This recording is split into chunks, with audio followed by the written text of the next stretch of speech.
afternoon, everybody. This is Mrs. Morales, and it is time for our next chapter here of Out of My Mind, chapter 27, I believe. Yeah, 27. All right. The next morning, Mom bounds into my room holding a newspaper. "Good morning, my rock star," she greets me. "Guess what?" "Rock star? She's trippin'." I turn to look at her. My face says, "What?" "You're famous." "Huh?" She gets me up out of bed, straps me into my chair, unplugs the Meditaker from its charger, and hooks me up. Then she places the morning paper on top of it. There I sat, plastered on the front page of the newspaper in color. "Wow," I type. "The article is all about the team winning the competition, but yours is the only picture they used. Interesting." "Why me?" Mom smiles quickly. "Because you are unique and wonderful and lots more interesting than ordinary fifth graders, I guess. The whole article seems to be focused on you." "Team kids won't like that," I type. "I'm sure they'll be happy for you, sweetheart." "No, they won't. Here, listen to this." She reads me the article. "Spalding Street Elementary's talented academic team of 5th and 6th graders won the local Whiz Kids quiz competition last night by a score of 86 to 85. With stunning skills and knowledge, they answered questions far above their grade level to defeat 7 other teams." "Makes us sound smart," I tap. "And so you are," Mom replies. "Math questions made me sweat. I get clammy under the arms just thinking about them." Mom continues. "Oh, here's the part about you. Listen to this.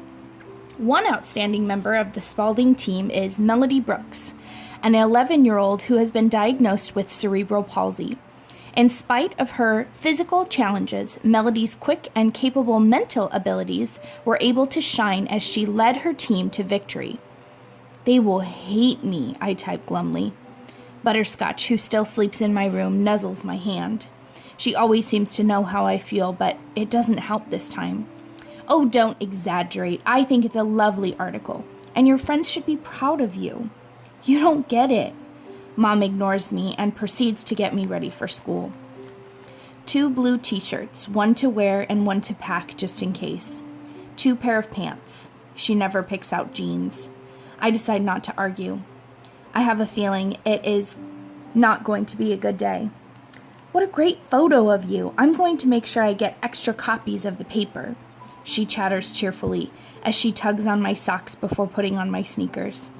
"I've got to make sure everybody at work sees this." Dad has finished dressing Penny, so he brings her into the room. When Penny notices my picture in the paper, she drops Doodle and shouts, "Dee Dee!" She picks up the paper and kisses it. I bet I won't get many reactions like that at school today. Dad leans over and gives me a kiss on the cheek. "I'm so proud of you, I could pop." He says softly, "I love you, Melody." That makes me get all teary. Just once I wish I could hug my little sister or tell my dad I love him too, in real words, not through a machine. The reaction at school today is just what I expected. Words float out of lips that say nice things to me, but eyes tell the truth. Eyes are cold, as if I had beat the reporter over the head and forced her to print that picture of me. Even Rose acts distant. "Nice picture of you in the paper, Melody," she says. "Thanks. It should have been all of us." "I think so too," Rose replies. I just sigh. I can't do anything right. I don't want to be all that. I just want to be like everybody else. When we get to Mr. Deming's class, he strides in wearing another brand new suit. There must have been a 2-for-1 sale, and a brand new smile. He looks like he might explode with happiness. He carries a stack of the morning newspaper with him. "I didn't sleep at all last night," he admits to us. "I am just so very proud of our team and our school." He pauses while the class cheers for the quiz team. Rose, Molly, and Claire smile happily. Connor and Rodney take bows. A few kids even turn around and look at me with a smile. "Do we get free pizza or something?" Connor blurts out. "Absolutely," Mr. Deming replies. "The principal has declared that next Friday is quiz team day, and the entire school is being treated to free pizzas and sodas." More cheers from the class. Connor looks really pleased. Mr. Deming continues. And I want to give a special shout out to Melody, who really helped us secure our victory. Let's give her a special round of applause. He begins the clapping and the class joins in, but it seems more polite than sincere. I guess I'm not as cool as free pizza. Who saw the 11 o'clock news last night? Mr. D asks, still beaming. About half the kids raised their hand. I had missed it. I had fallen asleep exhausted after we got home. I taped it and TiVoed it and put it on my MySpace. Ooh, MySpace, that's vintage. He tells us excitedly. But now we must get back to regular class activities. He sounds disappointed. But how do we get ready for Washington? Rose asks, obviously not ready to let him do that. Teachers are so easily distracted. I knew he'd bite on that one. Mr. Deming smiles again and takes a deep breath. We have only 2 weeks to get ready, Rose. I've prepared packets for each of my team champs, he says as he passes out the paperwork. Take this home and bring it back tomorrow without fail. In it, I've included information about how to redeem the free plane tickets, info about the hotel and schedule for the days we are in Washington, or in D.C. It also gives details about our practice schedule, which begins today. We will meet every day after school and half a day on Saturday. Saturday? Connor asks, disbelief in his voice. I'm worried about that too. A whole half day? If Catherine can't come, how will I get to the bathroom or eat?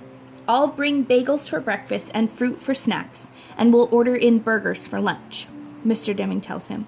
Sounds sorta healthy, Connor responds with a grin, but I'll be there. You skip a practice, and you get bounced to the alternates, Connor. I'm in this to win. Why don't you take a couple of days off, my man? Rodney says to Connor. I'd be happy to take your place. Slide you right out in a blink. He sounds serious. No way, man. I'll show, Connor says hurriedly. Molly raises her hand. Mr. Deming, did the alternates go to Washington also? Absolutely. So should I buy a new dress just in case I get to be on the team? That's up to you, Molly, the teacher replies. Claire raises her hand then. Mr. D, I think I know what Molly's getting at. Since there are 6 people on the DC team instead of 4, which of the alternates will you choose? We will use a point system, he replies.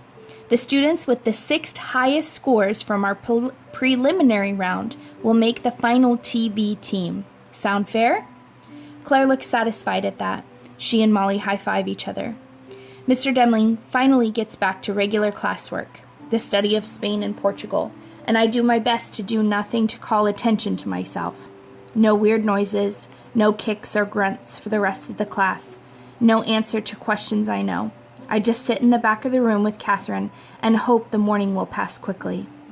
I spend the afternoon in room H5, where we watch Tom and Jerry cartoons for 3 hours. Can you believe it?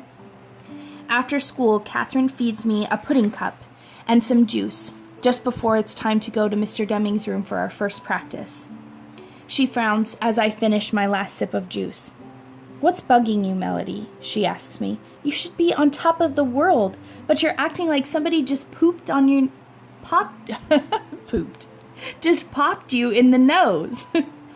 They don't want me on the team, I type. That's ridiculous. You were the star last night. That's the problem. Without you, they would not have won. They're scared of me, I try to explain. They think I look funny. You never let that bother you before, she counters. It's hard to put my feelings into words that will come out right of my talker. I know the other kids are uncomfortable with me on the team. There's no other way to put it. My presence was cute at first, maybe okay for a local competition, but for the big game on national television, that's different.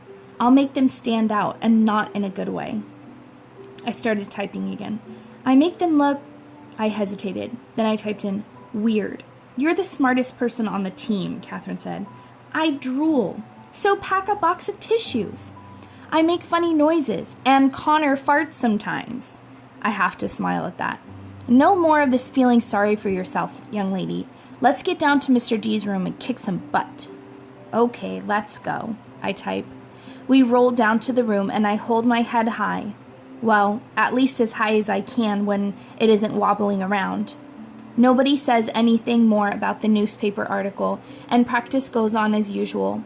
I answer most of the questions correctly, and by the time Mom picks me up, I feel a little better. But I do notice Rose and Claire and Molly whispering together as I leave. It could be about a new music video or a shopping trip to the mall, or it could be about me. And that is it for chapter 27. I hope you guys are having a great day, and I'll see you tomorrow.